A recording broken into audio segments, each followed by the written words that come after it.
Here we go. Jeremy Knight with the Knight Group. Your favorite Austin night. Nighttime in Austin. Ian's on here too. One of my other favorite Austin realtors. So thank you for joining us today. We have Trey Serrano. We have the Jordan's going to meet us here in a second. They are doing a real estate agent and on. So I'm really, really excited about this and really excited to bring to you and talk with you about becoming elite, what it took for us to become elite, talking with Trey to figure out what it took for him to become elite. I have Ian. Ian is on the hunt for elite. So we're going to let Ian moderate this and ask questions that everybody wants to know. So in the chat, please drop in your comments. I'd love to hear from you in the chat, and we will let it go here. Is my feed okay, Ian? Yeah, it's doing all right. It was a little choppy at first, but I realized I was just your feet are fine. Your feet are yeah. I think we're good. We're good. Hi, cool. Aileen. Right. Hi, Ian. Good to see How's you. it going? Good to see you, Trey. So why don't we do a quick round? Everybody knows Jeremy, so we need to talk about him. And then we know that Eileen is Jeremy's better half from the Knight Group. And then Trey, why don't you give a quick introduction about yourself, man? Super Roger short. that. Thank you for the opportunity to be here. So I'll just give a brief introduction. I'm a Scorpio. I like long walks on. Oh, not that kind of introduction. Okay. So I'm an agent in San Antonio, Texas, and been an agent for almost 5 years now. And before I was an agent, I was a police officer. So I was a cop on the street for a little over 8 years.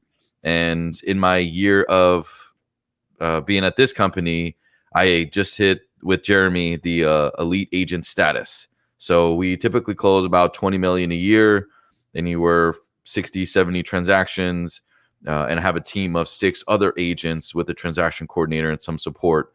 And that's who we are. I think that's really important. The fact that you have a team, I think that's part of today's conversation. Like the difference between getting to elite as a team, getting to elite as an individual agents, because we have both of those types of agents at Real Broker. So why let's see, Jeremy, can you tell me what elite means? I think people need to understand what that means. Yeah, so every brokerage or every good brokerage is going to have a kind of an award for those agents that kind of hit the pinnacle. And so what elite is, it's an award once you hit your cap, $12,000 cap, 85-15 split. Once you do that and hit your cap, then you do about another 27 transactions, or it's about $6,000 total in 225 transaction fees. And then you pretty much from there, you hit that elite status. So you'd theoretically get $24,000 back towards stock options. There are, you do have to give back to the company in some aspect to get that full amount. But that's basically how it is. And the great part about being a company like Real is that agents really, especially elite agents here, really do want to give back and help those make the company better. And so that's the other good thing about the award. What about you, Trey? What do you think? So the award, just like you said, and that's how you get there with once you get the award, that's the transactions, right? You get all this in company stock, you get the status of being an elite agent. Because once you reach that milestone, people are going to start wondering like, hey, wait a minute, how did he or she get there? What systems do they have in place? And me as an agent, when I first started, I would listen to these top producers and I would get little nuggets from everything they said here and there. And it's really different things are going to apply to different people. And selfishly speaking, I think you and I both have a lot of value to give people, and we understand that, we're not just going to give you fluff. We're not trying to sell you anything, but it's how we get to this position and how we can help agents. Yeah, I appreciate that because, people ask me, in fact, we were just in a stream earlier and somebody asked, hey, Jeremy, do you do like paid help with YouTube? I have this channel, but I don't, because I'm one of those people, and I'm a big advocate of this. In real estate, your first couple of years, you're spending money on everything trying to get leads. And I'm not a fan of people charging agents to get the two ways to make money in real estate. Number one, sell stuff to real estate agents. That's the number one way. So I'm not a fan of that, but I love that Trey does a ton of stuff to give back to the people in his downline, to give back to people in his organization. And how long have you been in real estate? It's not years. I mean, not like 10 years. What is it? So I've been in real estate, just finished my 4th year. I just entered into my 5th year. That's a 5 in real estate. Nice. Okay, so I think one of the other questions, everybody's going to have this question. What did you do to get there, right? You didn't just start off as a lead. I think that's a big deal. So can either one of you explain, why don't we start with Trey, explain what are some of the things that you do that you would say contributed to your success to hitting elite? Oh, so I would say the way I hit elite is knowing and self-realizing what I'm good at. What am I good at that's going to help me reach this goal? And also knowing what I'm not good at. So if I'm not good at, knowing when title commitments and, certain deadlines have to be met, if I'm not good at that, then I need to have that where somebody else is better than me and realizing that. So I think part of letting go of some control in the entire process in forms and DocuSign and all that stuff, that's part of it. And what you are good at, you have to realize you're good at it. So my lead generation, a lot of it is organic posts on social media, Instagram, Facebook mainly. So knowing what I'm good at and triple down on what makes me money and what the conversion rates are is really how we get the business that we get. I'll let Eileen answer this question because she's the big marketer. She's the YouTuber that does everything. Go ahead, Eileen. I want to hear your answer. No, Jeremy is definitely the face of us, and he's the personality of the night group. I'm more the behind the scenes, and I agree with Trey. I think you have to do your strengths. I love helping buyers, and I love the negotiation part. So that's where I'm good at and helping. And one thing that definitely helps to keep things going is to have a contract to close coordinator who, once they're under contract, making sure title and lending are all on the same page, meeting their timelines. Because I'm out running, showing homes, or, we're talking in meetings with buyers. So I can't always be at the computer. So you need to have somebody always at the computer, a second point of contact to make sure you're giving that good customer service and making sure it's a smooth transaction. You want your clients to have a good, happy experience throughout the process. So that's definitely helped us, is having a contract coordinator. I would say the other thing is that you absolutely have to be, whatever your lead gen is, you have to be dedicated to it, whether it's, cold calling, whether it's social media, no matter what your lead gen source is, you have to continue to do that. So if you have to leverage out to do the things you don't like to do, I hate calling people. She'll get on the phone with people. I hate calling people. So I hand off everything, just like Trey said, that I don't like to do. And I focus on what is producing us money, what's producing the team, what's driving us forward. And that's what I focus on. So that's having some leverage. If you're a single agent, it's easy to get leverage. It really is. It just costs money. Yeah. And honestly, go ahead. Well, I was going to say that would be a good segue. But before I say that, I think, Trey, you should finish your thought. So I was just going to say basically what Jeremy said. If you don't have the money to buy a transaction coordinator, or if you see the $300 and you're like, oh man, like I need that $300, that's okay. Just continue that, knowing that system has to be in place to continue to grow. That's it. Would you recommend that a single agent, let's say newer to the business, consider getting a transaction coordinator? Why or why not? And this is for all of you. I would say absolutely, but I would say as a single agent, you probably should go through a few contracts yourself and understand what happens on the back end of the contracts.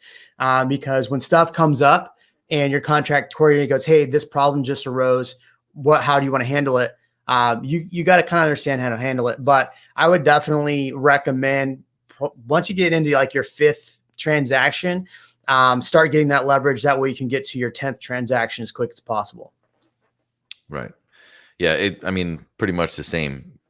The when you get to, I would say 10 transactions, when you do 10 as a solo agent, then the process gets faster for you. So once they accept your offer, if you're a buyer, and then you go to, okay, getting the inspection, getting things to title, all that stuff, that's when the momentum in your brain works faster. So you have more accountability for the person that you hire, or if you split a deal with somebody, that those mental processes as the transaction's happening is going to be easier for you to develop. So having at least 5 to 10 under your belt, then once you have 10, make it a milestone. Say, okay, boom, I hit my 10th transaction. I need a transaction coordinator. Even though you're in your comfort zone, I think the biggest problem, and this is probably going to be another question for Jeremy, is complacency. People are complacent when they have 10 transactions. Oh, I got freaking 10 transactions. I'm good to go. Where's that boat?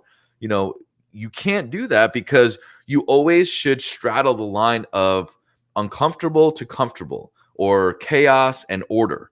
You should always straddle that line, because if you don't, you're going to stay complacent, and you're going to stay where you're at, and there's not going to be enough growth. One thing that I do, she's a numbers person. She looks at the numbers. So she sees what's coming in, what's going out. I don't look at any of that, because I don't want to get complacent. I said this in a previous stream. Before this, I was at Costco. I was working 60 hours a week at Costco as a manager. I hated it. I hated life. And when I got into real estate, I said, I am not going back. And I literally have nightmares almost every single night that I'm back working at Costco.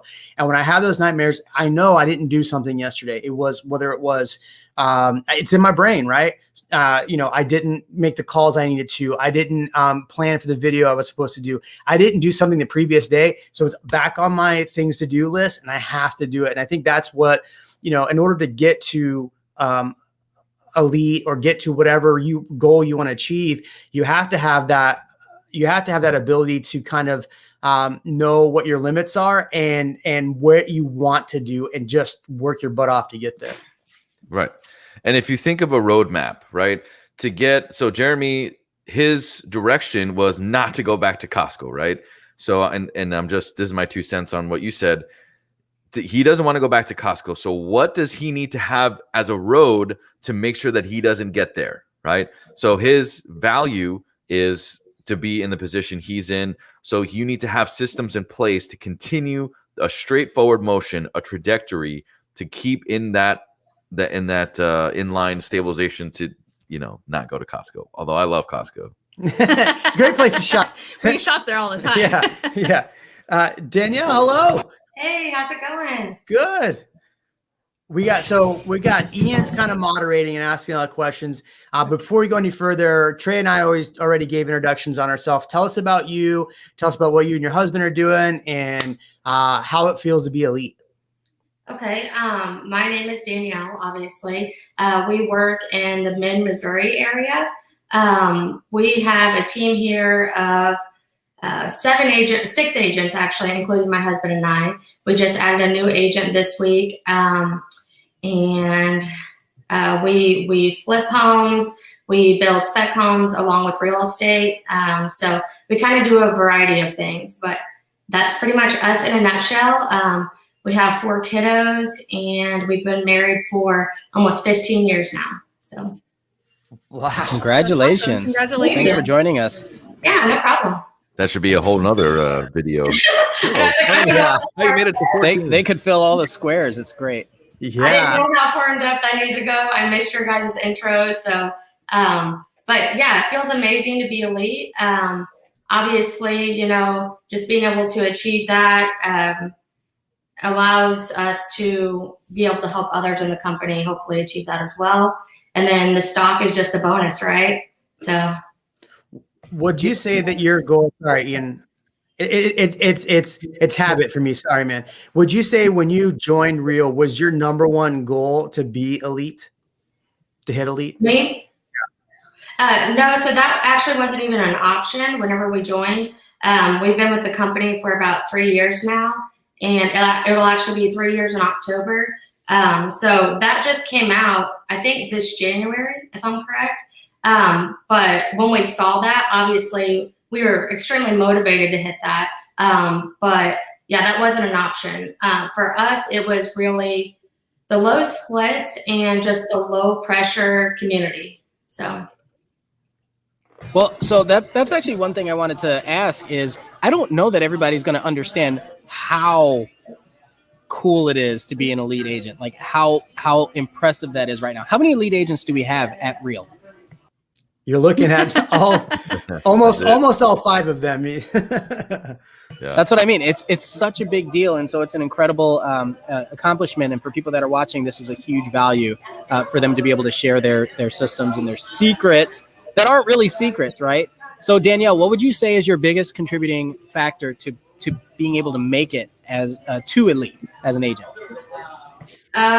Just keep your head down and work hard. I mean, you can try all the strategies in the world, and a lot of the courses and classes and podcasts, all of those things are extremely helpful. But if you're not getting out there and actually just working hard and just giving it your all, then it's going to be really hard to achieve. So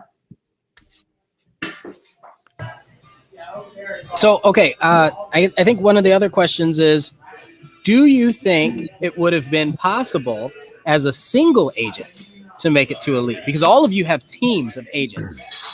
So why don't we get some information around that? Trey. Sure. So okay, so I'll say when I got to elite, it wasn't with any of the numbers of my team. So technically, I got elite just me and my wife. So when you're closing, let's say, I don't know, to hit elite is what, 35, 40 transactions ish in Texas. So to hit that number, you can do it yourself, but you're not going to have a life and you're going to get burned out. So when you're making that much in sales, you have to have certain systems in place. Even if you don't have, if you're a solo agent, like Ian, let's say he's a solo agent, he would just have systems in place. It could be a virtual assistant, it could be a transaction coordinator, it could be a company that monitors his social media or whatever systems that you're comfortable with. You have to have it in place, because think about if you had no systems in place, right? I'm Trey, I just hit elite. Yes, great.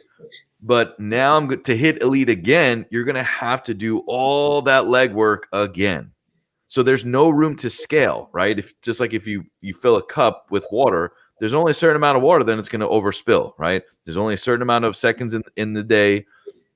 So if you don't have these systems in place, you're not going to be able to scale any further than you are, which is elite.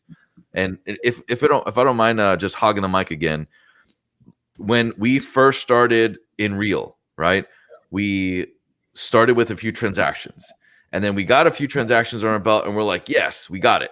Then we capped, and it's like, oh man, that percentage is gone. Now it's a flat fee, right? So every milestone we're seeing, and now we hit elite. Now, when you're at elite, you're still the same person. You're still who's sitting there watching this right now. And then you hit elite, and it's like, wait, now I can grow more elite agents, which is probably the reason most of us are here, is we want to see more elite agents. And it's like we don't really benefit from it, but it's just the fire. It's the motivation. It's the trajectory that we are in right now. I don't know how high I can bring my hand up, but. That's good. How about you, Jeremy or Danielle? I forgot the question. I did too. Oh my gosh. Okay. Yeah. So Trey had mentioned that a lot of his transactions were his transactions, not the production of his team. And so he really he did the elite numbers by himself. Do you feel that you could do that or manage that if you didn't have a full team? So for us, it's just us two on our team. And then we have a transaction coordinator. So to hit elite, it was a 2-person team for us. Yeah, I think it's possible. When I started in real estate, literally 5 months into the business, I was hustling. I came home, maybe a 6 months, something to that effect. And I told Eileen, quit your job. You're joining my real estate team. She didn't have a choice. And so I think that's the thing is if you're a single agent, there's no other choices, right? It's move forward and grow. And so I think you absolutely can do it as a single agent. And I don't think there's any way, but like Trey said, you have to have systems in place. And that's the hardest part for any new agent or any agent that's, a couple of years in the business is number one, you get into a business, unless you came from a business industry where you were working in business yourself and created a business, it is definitely tricky to get into that and figure out, okay, how do I scale? What's my systems? And so if you can figure those things out, and that's exactly what this conversation is about, is what you need to do to go from, cap to elite. It's definitely possible. And I'm going to hit you in a second, Ian, but I want to hear Danielle's answer. Okay. Yeah. So it was just my husband and I as well that hit elite. Last year, we lost a few of our agents. And so most of the year, it was just my husband and I. We just started joining or getting some more people on our team. So hopefully I can help them hit elite too. So the biggest thing that I'm hearing is everybody needs to get a spouse to work for them. That's I don't know. My wife won't do it, man. She won't do it. She tells me she doesn't like people enough. So Ian, the question comes back to you then, talking about can a single agent do it? You're a single agent. How many transactions are you away from hitting elite? So let me start by saying I'm kind of like you. I need an Eileen where I don't really pay attention to my numbers. I just keep my head down and do my work. And, we talk all the time and we're doing our jobs and building our systems and helping as many people as we can. So all that to say, I think I'm 7 or 8 away from hitting elite myself. And I am a single agent and I feel like I don't have any help, but I do have a transaction coordinator. I do have a VA. It's kind of crazy, man. I had to have a VA calling around to all the builders because I can't do that. I have to have my transaction coordinator handling a lot of the contracts after I look at them and review them and then taking it through to closing because I can't do it all, Yep. So it's possible. How many months do you have until your cap resets? Oh, until October. So you're close. It should happen. I mean, I would imagine I at least have the pending contracts by next month. That's awesome. That'd be my guess. Yeah. But I don't, awesome. A lot of new builds. I do like 50% new builds, right? So I go back. Man. That's a real estate transaction. Yeah, it is. But I like you said, Jeremy, I think looking at it from the perspective of either a team or from a single agent, it is possible. But like Trey said, I am running around all the time. After this, I have a listing appointment and then I have a Zoom call and I have to do it, but I will be able to grow out my team and think about how great it'll be to be able to help someone else do that who is willing to join the company as well. That right there is my motivation. I think that's all of our motivations, right? That's why you all have teams. That's why you all have teams, right? Right. So I'm curious. I don't know if you're over there, Danielle, but what systems do you have in place? I think you missed that question before. Okay. Sorry about that. So we utilize Chime a lot.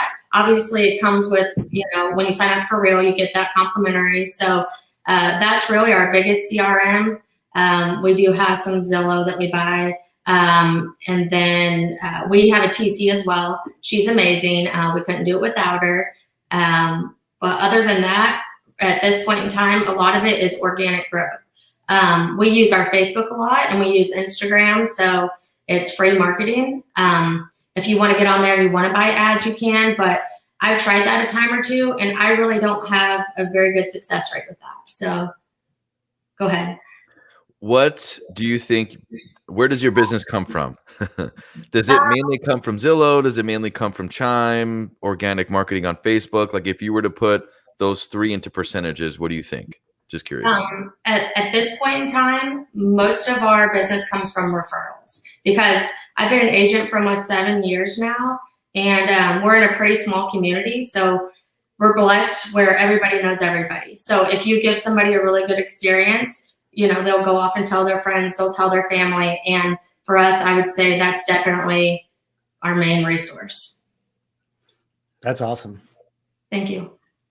It is nice. And it took a while to get here. Obviously, we didn't start out like that. So, when you start out in real estate, you're always, asking your friends and family, just trying to hustle up some business somewhere. And that's where we started. And like I said, I think the online marketing and the professional photography and just being the first in the area to offer video tours and drone tours really has made a difference for us. So That's great. Trey, you can't put Danielle on the spot and then not answer that same question yourself. Yeah. So, and Jeremy will go after me. So my systems in place are mainly connecting with people in social media. And how I do that is a few ways. So I do a lot of video on Facebook. I do a lot of stories on Instagram. And I basically, and this is like really not a trade secret, but pretty close. So when somebody posts something on Facebook or Instagram, right, and they tag people, what I do is if we have mutual friends, I'm going to go friend their friends because we have common interests, right? Usually birds of a feather, right? So then I join them and I also engage in their sphere. And obviously they're going to most of the time reciprocate with at least seeing what I'm posting. So that's really how I've scaled it slowly over time and created an audience. And that audience is not millions of followers. It's not anything crazy. So that's mainly where I get the bulk of the business is I see a transaction. So I would say, I don't know, 60% is social media, Facebook, Instagram, and 40% is just word of mouth. I think if I were to split the two. But yeah. So you infiltrate. It's like guerrilla. That's I like right. it. How about you, Jeremy? How many of your leads come from tattoo shops? Or beard waxing stores? Yeah. Beard wax stores. Yeah, that yes. Well, I have got some leads from my CrossFit place. nice. I hear that's a gold mine right there because everybody there, it costs a lot to be in CrossFit in case you don't know. Right? Sure does. Yeah. So Jeremy do me much. and Eileen, how about you? What would you say your number one lead source is? And I think we all know the answer, but we're going to ask it anyway. Right now, it's Jeremy's YouTube channel. That's a big one. We still have a lot of past client referrals and our sphere, but a majority right now is from his YouTube channel. Yeah, if I had to break it down, I'd say it's probably 80 to 90% from YouTube, 10% from past client referrals. I'd say 90% of our listings are like past clients or past client referrals. A few of them come through YouTube themselves.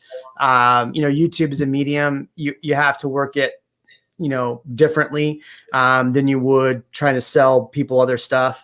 So, the content is a little bit different. And so my whole channel is built on what you should know for moving to Austin.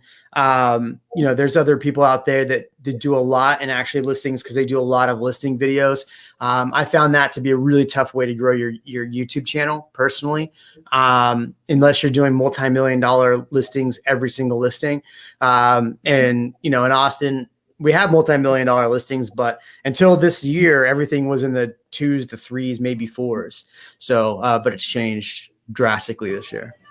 Yeah, this isn't Canada, Vancouver, where everything is $2 million.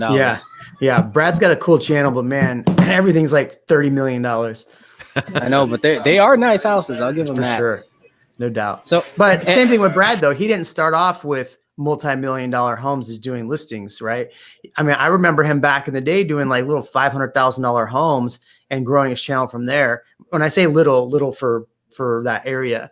And this is the same thing I'm hearing pretty much from everybody is you can't go from 0 to elite in a day, right? It's a process. It's putting the processes in place and it's working consistently at making that goal. And that's what I'm hearing from, especially Danielle. Trey, I haven't been listening. Just kidding. I love you, Trey. Oh yeah, I love you too, Papa. So so real quick, if agents are watching this and they're thinking, okay, well, how do I get to this position? It all boils down to something very, very core that Danielle has, Jeremy, Ian, is you are with that client for a certain amount of time, a month, 2 months, 6 months, whatever. Make that client feel like they're the only client in the world and really go above and beyond. And I say those words, but they're overused. Go super, super crazy on that client. Make sure that they have a freaking amazing experience, and that client will multiply. Right. You know, if I may add to that, I agree with all of you that obviously your clients are special. That's who is going to continue giving business. Right now, I say I'm 60% YouTube, maybe 20% referral, and the other percent is past clients, right? And what I do is obviously YouTube is great to meet people initially, but then you meet them. Well, I found that if I spend time with people, especially showing them the area, they feel like you had mentioned, Trey. They feel like you're there for them, and they feel like you actually know what you're talking about. It instills confidence in them. And so I'll go like hiking with people that I've never met before. You want to go hiking? Yeah, you like that? Let's do it. And then we'll talk about what they're looking for. So that's been it takes a lot of time, but it's helped me become a little more successful. And probably why I haven't already hit elite. Because I'm out mountain biking with clients and stuff. Ian's like, you want to hit dirty sixth? Let's go hit dirty sixth. I've done it. No, you're laughing. I've done that. And I've had probably three clients from that. Awesome. So, okay. I think, what would you say? How would you say, let's talk about Real for a minute. So we all love the company. We all understand that elite is the goal. If someone who's never heard of Real is watching this right now, what would you tell them about just the company and about our relationships at Real? Let the lady go first. Ladies. Okay, I'll so let Danielle go. You got it, go ahead. Okay, so I'll go. All right, so I would say, like I said, Real is a very low pressure environment. So they're not pushing you to recruit. They're not pushing you to try to sell something other than homes. I mean, obviously, that's why we're here, but the sky's the limit though. You can take it where you want with that, but you're not going to be hounded about it. So that along with the amazing splits, I don't see where you could really go wrong. I agree with that. And then I think the Chime has been a huge game changer for us. I think you had mentioned Danielle Chime as well, correct? Yes. Mm-hmm. Yeah. It seems like everybody in Real just wants to help each other. Just the community. Yeah, pretty much. It's man, like I said, real estate comes down to people. Every piece of real estate is owned by somebody, even entities and companies, or there's somebody behind the scenes there. So the best way to connect with somebody really is, to me, through this company, because it's not pushy. It gives you a platform where you can ease and facilitate and have more time to make that experience for that person through your transaction. So you improve that experience, you're going to improve your business. I would say coming to Real, being in a company where we're constantly in a fight with other companies, in an argument with other companies, it took away from actual business and giving agents the tools they needed. We came over, there was no more arguments. It was, hey, this is what we're doing. We're helping our agents. And then it was, how can we help you more? And I thought that was like, oh gosh, thank you. It's more about how can we help you become better. And the Chime tool, we 3x'd our business just because of Chime from August till December. I mean, it was like, oh my gosh, we did more in those 3 months because of Chime than we did in the first 7 months of the year. So Chime was a game changer for us, but just having the ability to focus on agents. And the greatest part about, I think, this company in general is that the way it's structured, everybody is trying to help everybody else grow. And that's why becoming elite was really important to us, because we wanted to grow. Number one, we wanted to be number one and beat Trey. But number two, like we really wanted to be able to get to this point and then be able to give back and help people. And I think if everybody is giving back and helping each other, we're all growing in the right direction. And that is why I just absolutely love where we are. I can only echo that, all those same things. I think we've, not all of us. I don't know. Danielle, have you been with other brokerages? Just a local brokerage. Okay. So I've also been with other brokerages, and I love what Trey said and Eileen. It hasn't been pushy. It's more like, hey, do your Mostly job, me. sell houses. Yeah, mostly you. Do your job, sell your houses, work with each other, build relationships, build referrals, and use the tools that we've provided. And it's been incredible for me as well. So I think my last question would be something like, if there is an agent who's on the fence, let's say they've been looking into real estate, or they're at another brokerage and they see the market the way it is this a good time for them to have a conversation with any of us or to jump into real estate? I think it's really important. A lot of people are hesitant. Have you seen that? Yeah, I mean, I think it's definitely a trying time, right? This is, I've never worked so hard and not gotten paid what we would normally have gotten paid. We're writing more, especially in this Austin market, we're writing more contracts than we've ever written before for one client, and to get that to stick. And we definitely put some things in place to actually, cut that down quite a bit, and that's been helpful. But I think the cream rises during this time. And so if you're one of those people that's like, hey, how can I rise to the top? This is the time to maybe start thinking about companies that are going to help you rise to the top, or joining teams that are going to help you rise to the top. Oh, go ahead. Danielle, what do you think? I honestly don't think there would be a better time than now, just because there's so much business out there that, you really don't have to be a fully seasoned agent to get in here, work the systems, and, get some business going. Yep. So I feel that Real gives a platform, right? It's as Tamir says, it's brilliantly simple, where it gives you a place to do real estate. There's no pressure. There's a crap ton of support. And there's agents like the agents you see here that are giving their secrets, and me and two previous brokerages, one here, just a local boutique broker, and one a national broker.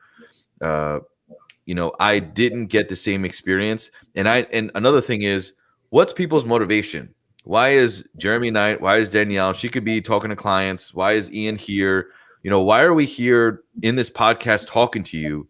It's because that we are all in the same energy. We're all producing the same thing, and we want like-minded people, because us, as we grow, there's always new blood coming in. So we want to know what you're doing, and we want to help you so you can help us to stay relevant in the culture, right? Yeah, absolutely. I think it's kind of weird as a moderator to be like, yeah, I agree with that. I can't argue with any of it. But I think Real's terrible. I'm out. What? Yeah. So Ian, you're a single agent, right? So we'll put the question back on you. You're a single agent. You're busting your butt right now. You're literally, you couldn't even be at home to do this live stream because you're on the go. So for someone like you,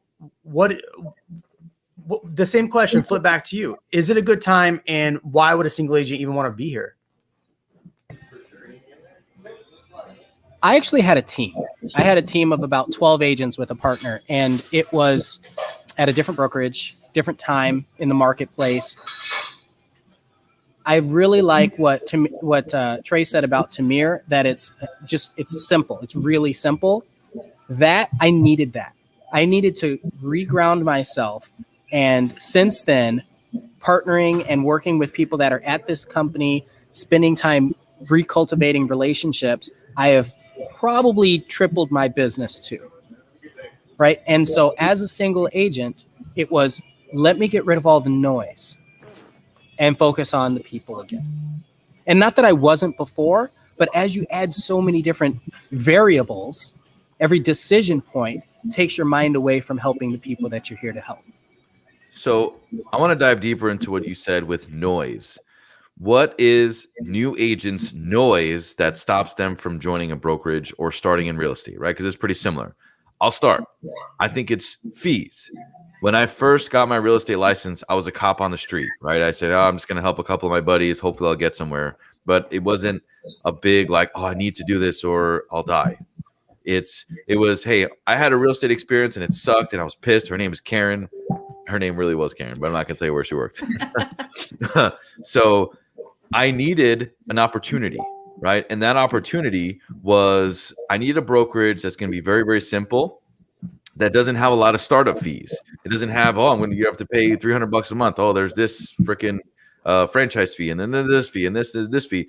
I would have never had the opportunity to start in real estate if I didn't join a brokerage like this. And so that's part of the noise that you were saying, Ian, is a lot of this hurdles, and it's like, oh, sorry, you have to stay with us for a year because you signed a contract. It's just that is a lot of where you don't see potential in agents because of that noise. What about you, Danielle? What was your noise? Or what when you have new people join you, what's their noise? I would agree with what Trey said, just keeping it very simple, and what you said as well.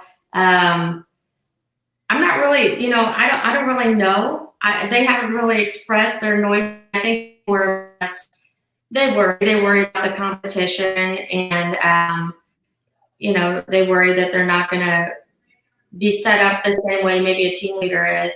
And, that's why it is amazing that we're here to help. And whether you're on a team or you're joining as an individual, you have all of this support if you want it. So I can't really specify, a specific noise other than maybe everybody telling you, you have all these agents that are rock stars online telling you one way or another how to do things. And really, if you just keep it simple and, take it back to the basics, I think that's really what's important. That's kind of for us. Like when we first joined, we had a lot of noise. People were telling us, go buy this program, go buy that program, go buy these leads. And we would just spend so much money and doing all of this to the point we weren't making any money. And so you got to find out your strength. You got to find out what you do best, and you do what you do best, and that'll help you in your business. I think the biggest noise that I had is, especially coming from the brokerage we came from, it was always a boxing match because it was focused on growth.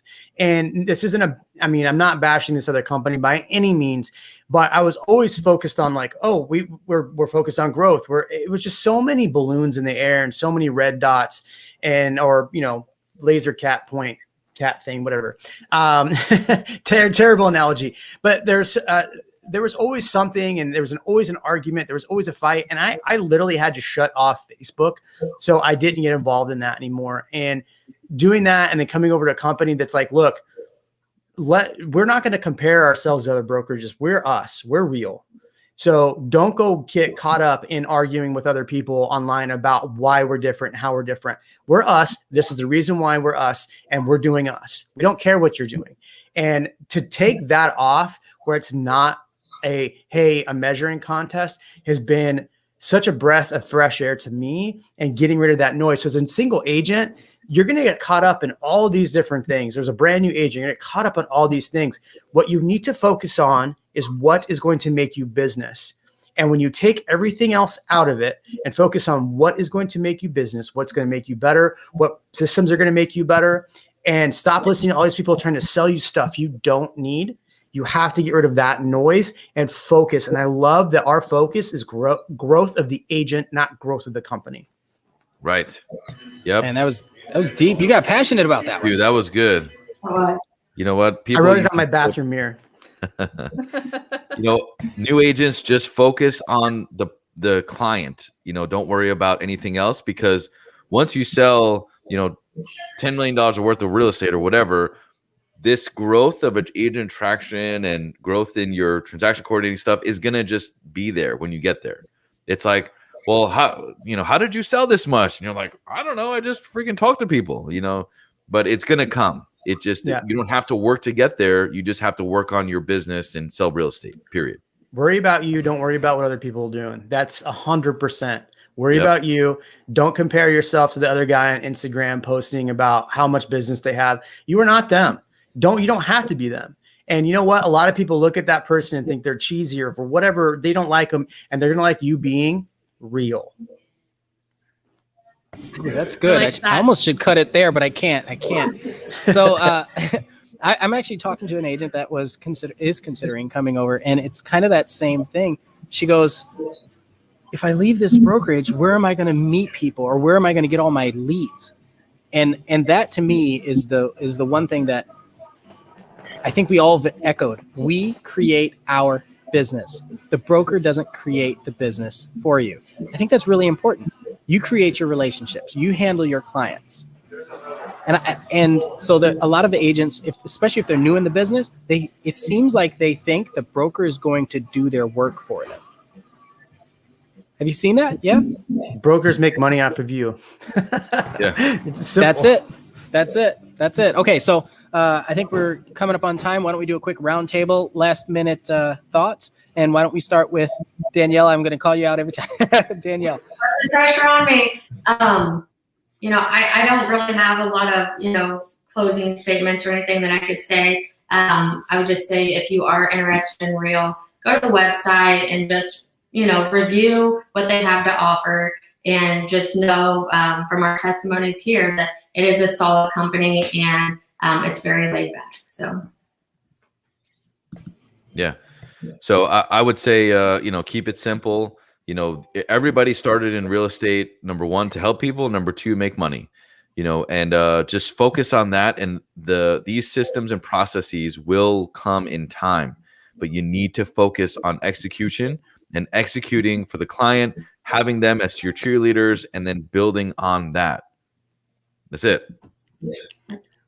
And I'll let Eileen finish, but I'll say, no matter what brokerage you're at, just focus on what you're doing. And the reality is, Real is not the brokerage for everyone, and that's perfectly fine. We may not be a fit for every single person, and that's totally cool. If you need that brick and mortar, if you need those other systems or the leads from wherever, that's what you need. Do what you need, and don't compare yourself to anyone else. I agree. I'll add on to that. But I think if you are yourself, I'm not a Jeremy. I can't do the social media and do the live streams like he does. But I love calling clients. You have to do what you do best. And I think as long as you do what you do best, you're going to succeed. I just thought of it. You ready for this? Closing statement from Ian of Austin. Being real means being yourself. Love it. Put that on a bumper sticker. I know. A bumper sticker, t-shirt, something. All right, everybody. Thank you so much for chiming in, and we appreciate you all. Thanks. Appreciate it. Thank you.